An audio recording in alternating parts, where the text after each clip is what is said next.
मोदींचा एक अतृप्त आत्मा आहे आणि तो आत्मा महाराष्ट्रात भटकत आहे। जे महाराष्ट्राचे शत्रू आहेत, जे मराठी माणसाचे शत्रू आहेत, अशा सर्वांचे आत्मे महाराष्ट्रात गेल्या 400 वर्षापासून भटकत आहेत।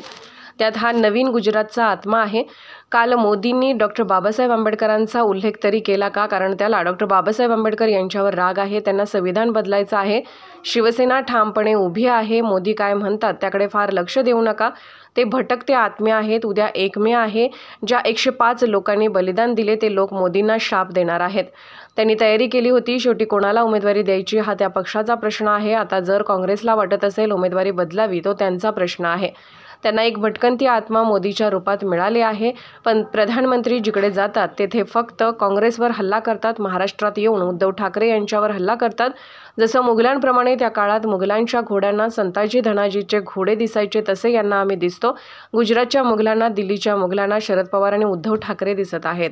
सभा आज सुद्धा आहेत, काल सुद्धा सभा झाल्या। पुन्हा एकदा नकली सेना म्हणून मोदींचा एक अतृप्त आत्मा आहे आणि तो आत्मा महाराष्ट्रात भटकतो आहे।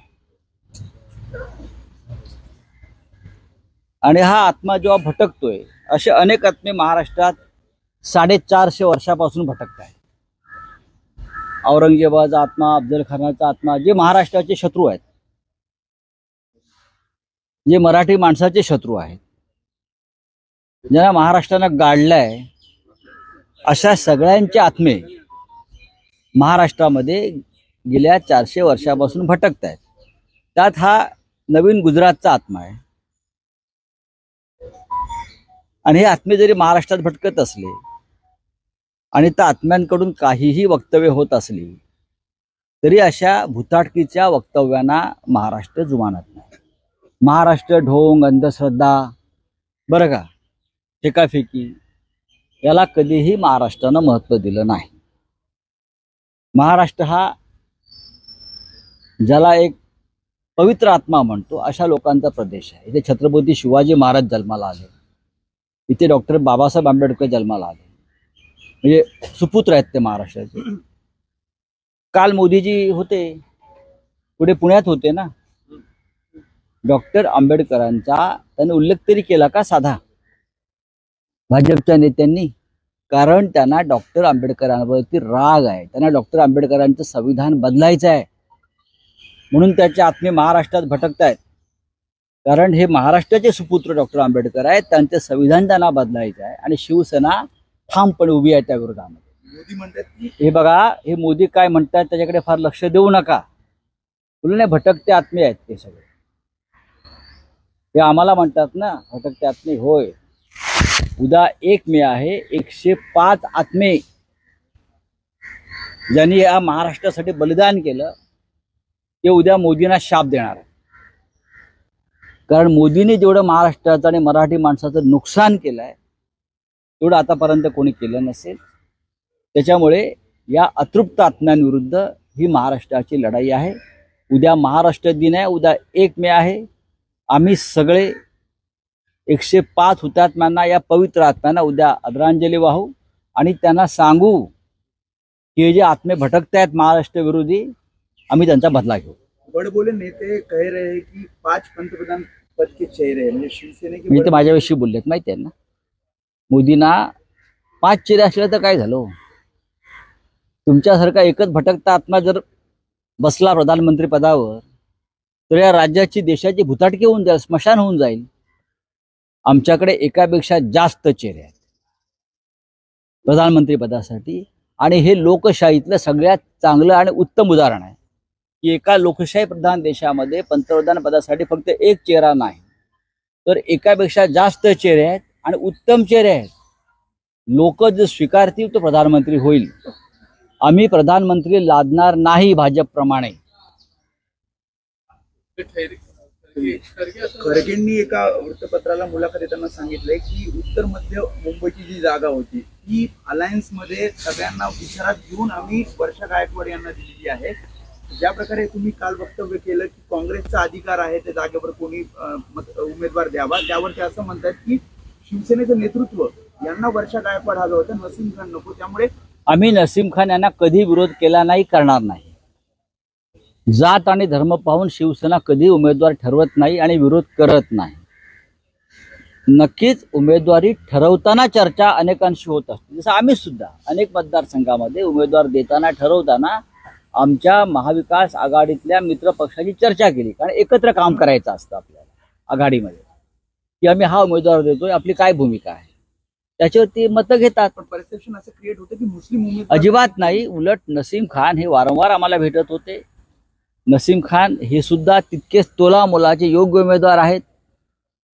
मुंबई काँग्रेसचे ते वर्किंग प्रेसिडेंट आहेत. मला वाटतं ज्येष्ठ नेते आहेत काँग्रेसचे नसीम खान, आणि त्यांनी तयारी सुद्धा केली होती. शेवटी कोणाला उमेदवारी द्यायची हा त्या पक्षाचा प्रश्न आहे. त्यांनी नसीम खान यांना उमेदवारी दिली असती तर शिवसेना नसीम खान यांच्या पाठीशी उभी राहिली असती. आताही जर काँग्रेसला वाटत असेल उमेदवारी बदलावी तो त्यांचा प्रश्न आहे. तुम्ही पॉझिटिव्ह आहात, म्हणजे तुमचा पक्ष पॉझिटिव्ह आहे का नाही? जो काँग्रेसचा, जो महाविकास आघाडीचा उमेदवार आहे तो शिवसेनेचा उमेदवार आहे. आमच्यासाठी सुद्धा महाराष्ट्रामध्ये सर्वच ठिकाणी काँग्रेस त्याच पद्धतीनं काम करते महाविकास आघाडी म्हणून. त्यांचे उमेदवार जर मुंबईत किंवा महाराष्ट्रात कुठे असतील तर आम्ही त्यांच्यासाठी नक्कीच काम करू. पण शेवटी उमेदवारी कोणाला द्यायची हा कांग्रेस वर्किंग कमेटी का प्रश्न है। सर, पीएम ने भटकती आत्मा करके उल्लेख किया है महाराष्ट्र में आते हुए। देखिए, ये आत्मा जो दिल्ली से और गुजरात से वाया गुजरात महाराष्ट्र में आती है प्रधानमंत्री जी की, वो बार बार महाराष्ट्र में क्यों भटक रही है? इसलिए भटक रही है कि महाराष्ट्र बीजेपी के लिए 4 जून के बाद एक शमशान की तरह होने वाला है। इसलिए उनकी आत्मा महाराष्ट्र में बीजेपी के शमशान की तरह भटक रही है। हमने तय किया है, जो महाराष्ट्र के दुश्मन है, जिसने महाराष्ट्र तोड़ने की साजिश की, जिसने चाहे शरद पवार जी हो चाहे उद्धव ठाकरे जी हो, उनके पार्टी को तोड़ने की कोशिश की है, उनका आत्मा जो है महाराष्ट्र और मुंबई में अटक गया है। यहाँ के उद्योगपति, यहाँ की संपत्ति, सब कुछ हड़पना चाहते आत्मा, और इस आत्मा के साथ हमारी लड़ाई है। यह अघोरी आत्मा है, यह अघोरी आत्मा है। उनसे महाराष्ट्र से कोई लेना देना नहीं है भाई। तो ये आत्मा जो मोदी जी की भटक रही है, बीजेपी की भटक रही है, ये बीजेपी का शमशान भटक रही है कि महाराष्ट्र बीजेपी के लिए 4 जून के बाद एक शमशान की तरह होने वाला है। इसलिए उनकी आत्मा महाराष्ट्र में बीजेपी के शमशान की तरह भटक रही है। हमने तय किया है, जो महाराष्ट्र के दुश्मन है, जिसने महाराष्ट्र तोड़ने की साजिश की, जिसने चाहे शरद पवार जी हो चाहे उद्धव ठाकरे जी हो, उनके पार्टी को तोड़ने की कोशिश की है, उनका आत्मा जो है महाराष्ट्र और मुंबई में अटक गया है। यहाँ के उद्योगपति, यहाँ की संपत्ति, सब कुछ हड़पना चाहते आत्मा, और इस आत्मा के साथ हमारी लड़ाई है। यह अघोरी आत्मा है, यह अघोरी आत्मा है। उनसे महाराष्ट्र से कोई लेना देना नहीं है भाई। तो ये आत्मा जो मोदी जी की भटक रही है, बीजेपी की भटक रही है, ये बीजेपी का शमशान बनने जा रहा है। बीजेपी का अंतिम संस्कार अगर कहाँ होगा तो महाराष्ट्र में होने वाला, आप देख लीजिए। बीजेपी जो है हमेशा डेवलपमेंट की बात करती है, बीजेपी ने वुमेन्स को प्राधान्य देने की बात करती है, लेकिन कर्नाटका का जो मुद्दा है जहाँ पे जो है वो भारतीय जनता पार्टी एक ढोंग रचने वाली पार्टी है।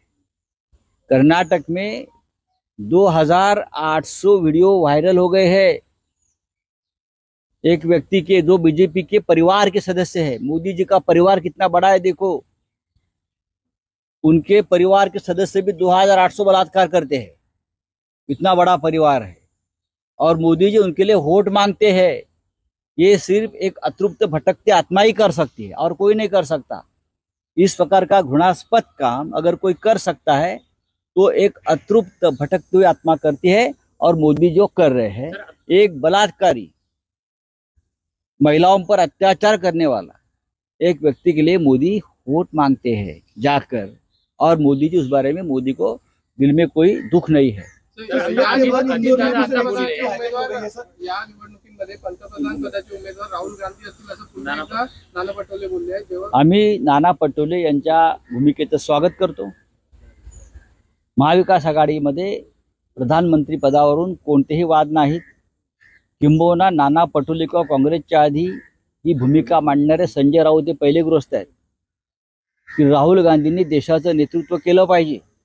तेव्हा काँग्रेस पक्षामध्ये सुद्धा साशंकता होती. तेव्हा मी सांगत होतो की राहुल गांधी देशाचे नेते आहेत आणि त्यांनी देशाचं नेतृत्व केलं पाहिजे. आता अजितदादा बोलले की अतृप्त आत्माचा जो विषय आहे हे मी स्वतः पंतप्रधानांना सुद्धा विचारणार बघा, आहे. हे सगळे लोक जे आहेत, एकनाथ शिंदे असतील, हे तुमचे काय अजित पवार असतील, कुठलेले जे लोक आहेत सगळे, तुम्ही गेल्या 2 वर्षातलं यांचं काम पाहिलं असेल. गुवाहाटीला जातात, तिथे रेडे कापतात, अजून काय करतात, जादूटोणा करतात. हे भटकत्या आत्म्यांची पूजा करतात आणि त्यांना एक भटकता आत्मा मोदींच्या रूपाने मिळालेला आहे. त्याच्यामुळे अजित पवार जे म्हणतायत ते बरोबर आहे. एकीकडे काँग्रेस काही राहिलेली नाहीये, इंडिया आघाडीमध्ये काही दम नाही असं कोण बोलायचं. म्हणताय? असं भाजपकडून बोललं जातं. मात्र पंतप्रधान स्वतः महाराष्ट्रात येतात, भाषण करतात. प्रधानमंत्री देशात जिथे जिथे जातात तिथे तिथे ते फक्त काँग्रेसवर हल्ला करतायत. काँग्रेस राहिली नाही. महाराष्ट्रात येतात, शरद पवार आणि उद्धव ठाकरे यांच्यावर हल्ला करतात. शिवसेना नाही आहे ना, नकली सेना आहे, नकली राष्ट्रवादी काँग्रेस आहे. मग हे तुमचे भटकते आत्मे इतके अतृप्त का झाले आहेत, अस्थिर का झाले आहेत? तुम्हाला या भूतांना स्वप्नात सुद्धा शिवसेना का दिसते? जसं मोगलांना त्या काळामध्ये मोगलांच्या घोड्यांना संताजी धनाजीचे घोडे दिसायचे, तसे यांना आम्ही दिसतोय. शिवसेना आणि उद्धव ठाकरे आणि शरद पवार दिसत आहेत या गुजरातच्या मोगलांना, दिल्लीच्या मोगलांना. Thank you very much.